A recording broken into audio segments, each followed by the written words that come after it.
السلام علیکم ورحمۃ اللہ وبرکاتہ۔ تو دوستو، اللہ تعالیٰ قرآن مجید کے اندر ارشاد فرماتے ہیں،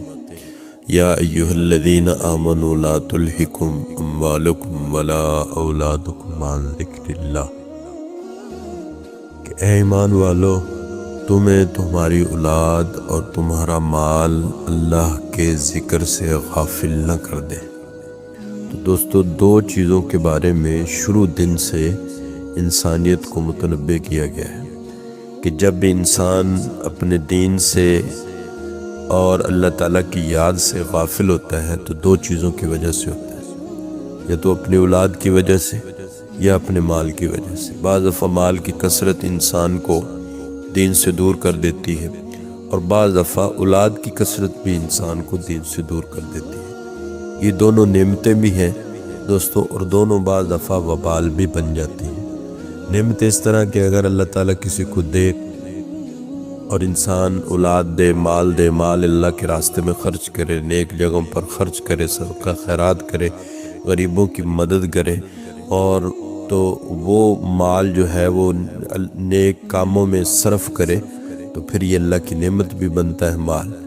اور اسی طرح اولاد جو ہے ان کی اچھی تربیت کرے اور جو ہے وہ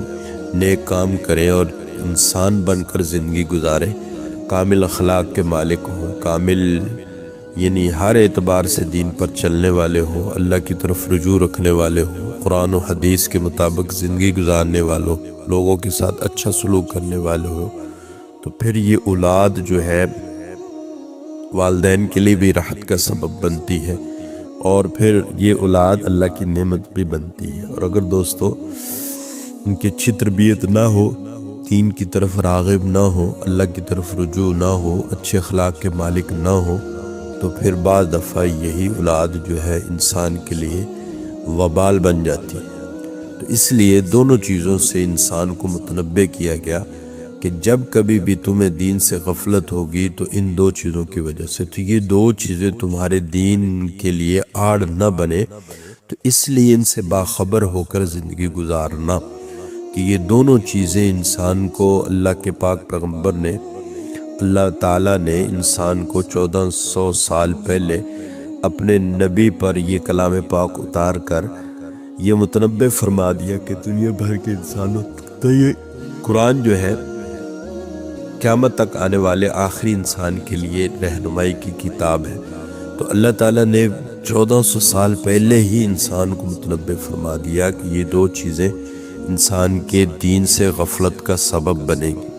تو اس لیے متنبہ فرمایا کہ اے دنیا بھر کے انسانوں، اے ایمان والو، لا تلہکم اموالکم ولا اولادکم، نہ تو تمہیں تمہارے مال دین سے غفلت میں ڈالے اور نہ تمہارے اولاد تمہیں دین سے غفلت میں ڈالے۔ اولاد کے لیے بعض دفعہ انسان دوستو، آج جس کسی کو بھی کہا جاتا ہے کہ دین کی طرف چلو بھئی نماز پڑھو، کہتا ہے جی بچوں کا پیٹ پالنا، مجھے بچوں کی فکر ہے، مجھے یوں ہے، تو اس کی خاطر وہ اپنے آپ کو دین سے غفلت میں رکھتا ہے۔ حالانکہ یہ دوستو، یہ بھی دین سے،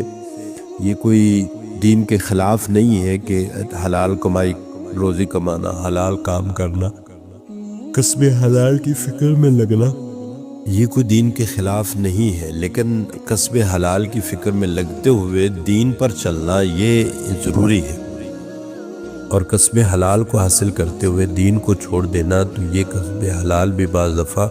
علماء کرام فرماتے ہیں کہ یہ کسب حلال نہیں رہتا۔ اب دوستو، اگر دین سے غفلت ان کے لیے یہ دونوں چیزیں آڑ بن گئی تو پھر ہوگا کیا؟ اللہ تعالیٰ فرماتے ہیں وَمَن يَفْعَلْ ذَلِكَ فَأُولَٰئِكَ هُمُ الْخَاسِرُونَ، اور اگر ایسے تمہارا یہ معاملہ اسی طرح رہا کہ تم دین سے غفلت میں رہے ان دونوں چیزوں کی وجہ سے، وَمَن يَفْعَلْ ذَلِكَ فَأُولَٰئِكَ هُمُ الْخَاسِرُونَ، پھر یہ بات ذہن میں رکھو کہ تم ہمیشہ کے لیے نقصان کے اندر، گھاٹے کے اندر اور ٹوٹا پانے والوں کے اندر تم شامل ہو جاؤ گے، تو پھر خسارہ تمہارا مقدر بنے گا۔ تو اس لیے دوستو، انسان کو ہمیشہ، ہر وقت، ہر آن، ہر گھڑی انسان کو اپنے دین کو سامنے رکھ کر، اللہ تعالیٰ کو سامنے رکھ کر، اپنی آخرت کو سامنے رکھ کر زندگی گزارنی چاہیے، نہ مال کی وجہ سے انسان کے دل میں تکبر پیدا ہو اور نہ اولاد کی وجہ سے انسان کے دل میں تکبر پیدا ہو۔ انسان کو اللہ مال دے تو یہ بھی اللہ کی نعمت سمجھے، اور اللہ اولاد دے تو یہ بھی اللہ کی نعمت سمجھے۔ اولاد ملے تو اللہ کا شکر ادا کرے، اور مال ملے تو اس پر بھی اترائے نہ، اور بلکہ اس پر اللہ کا شکر ادا کرے۔ دوستو، مال تو بڑوں بڑوں کے پاس آیا، لیکن بعض دفعہ اسی مال نے ان کو ہلاک کر دیا۔ دوستو، قارون سے بڑا مالدار کون ہو سکتا ہے؟ پھر اسی طرح فرعون بڑے بڑی بادشاہتیں لے کر یہ دنیا میں رہ کر بادشاہی والی زندگی گزار کر بھی ناکام ہو گئے۔ دوستو،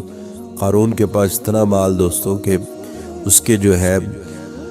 لا تنوء بالعصبہ قرآن کے اندر آتا ہے کہ ایک اس کے جو چابیاں تھی